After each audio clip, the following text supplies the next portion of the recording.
Ladies and gentlemen, brothers and sisters, comrades and friends, today we're going to be reviewing a basic chain of command in the K-12 education system, and our primary goal here is really just going to be to tell you guys who you may report to in a particular situation, as well as the roles of these different individuals on the power hierarchy. So you can see at the very top, you're going to have your superintendent, and at the very bottom, you're going to have your teacher.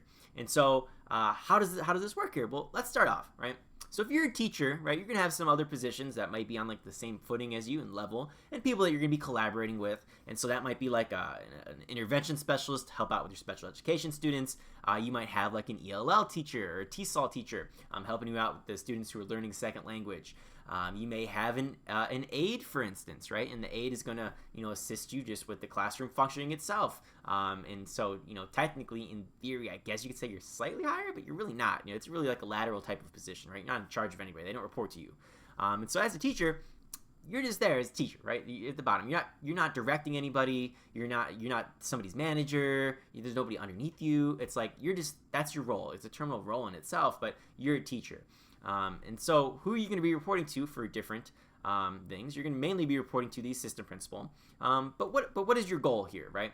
As a teacher, your goal is to really just provide students with instruction based in accordance with the curriculum that you have been given or the curriculum that you are creating. And so if you're in charge of you're assigned to teach a group of U.S. history students because they're teaching U.S. history, that's what you're going to do. You're teaching U.S. history. Now, you're going to have a myriad of different roles that you're going to do, and it's a lot more complicated than it sounds just teaching history. You're going to have to, obviously, accommodate students with disabilities. You might have to be reaching out to parents. You might be involved in different collaboration committees and whatnot, PLCs as we like to call them sometimes, or just groups where your teachers are connecting and trying to collaborate with one another. And then you're also going to have to teach, right? That's your primary job. But as a teacher, that's really what you do. And so let's say, though, you want to go up the chain of command because you got a question for something or you need to figure some stuff out. Who are you going to look to for guidance? Well, most of the time you're just going to go to other teachers, right? That's like 90% of the time. But then every once in a blue moon, you might go to an assistant principal. And the assistant principal is going to be somebody that you're also going to be collaborating with. And then that might oftentimes be in terms of just the academic side of things or the behavior side of things. So if you look at an assistant principal, they're really two different roles, right? Two different jobs. You have an assistant principal who focuses on academics. You have one that focuses on behavior. Sometimes they do both, but most of the time they're split up into one side or the other. And so as a behavior assistant principal, you're going to be focusing on discipline and dishing out consequences in accordance with usually some behavior matrix which defines ranges of offenses in terms of their severity, gives out a consequence in accordance with those severity levels. Or it might say, look, you've done a certain consequence 10 times. This is the consequence if you do it 10 times. This is the consequence if you do it 5 times. This is 1 time, right? Like there's different levels to it. And then you have the assistant principal who's focused a little bit more on a little bit more focused on academics. They're going to be responsible for teacher evaluations, so coming into your classroom, reviewing you, and trying to help you along by providing you with resources to be the best teacher that you can be in terms of your instruction, things that you're struggling with, as well as in terms of your curriculum itself. Next up, you have the principal, and the principal is going to be a little bit more responsible for overseeing the entire school, so the school in its totality.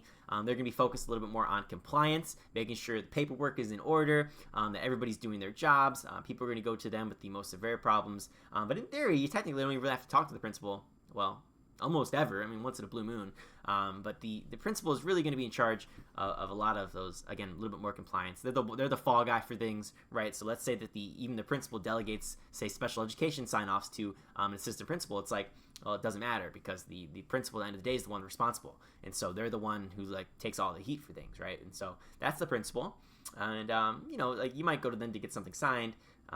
You might collaborate with them, right? You might ask them for advice.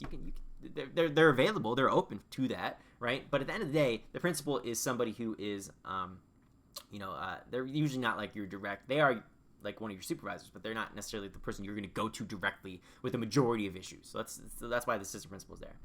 And then you got the superintendent. They're in charge of compliance for the entire district. They're the CEO. They're focusing on the financials. They're focusing on compliance. They're trying to make sure all their ducks are in a row. And, they're oftentimes elected by the school board. And so, or I guess always elected by the school board, at least as far as I know. Sometimes they might not be. It depends on the type of school. But the superintendent is really in charge of all the schools, right? So all the principals at each different school will report to the superintendent. So like teachers, we report to assistant principals, and then the assistant principals are going to report to usually their principal, and then the principals will report to the superintendent. And so that's really how it works, guys. If you have any questions, I wanted to keep the video short, so feel free to put them in the comments. Follow me on social media at Ian Phillips USA, and thank you for watching. Bye-bye.